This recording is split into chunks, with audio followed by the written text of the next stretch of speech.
કેમ પીસીઓએસને lifestyle disorder કીધો છે?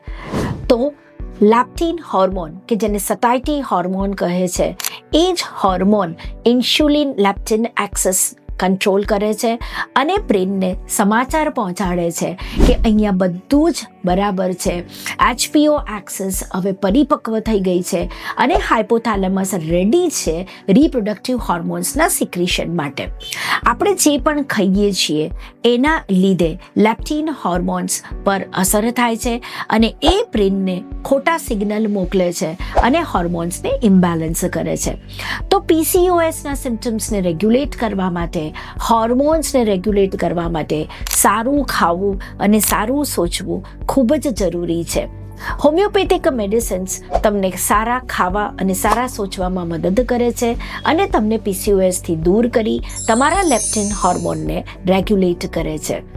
આજે જ કન્સલ્ટ કરો acute homeo clinic, PCOD PCOS wellness centre, doctor Shital Shah.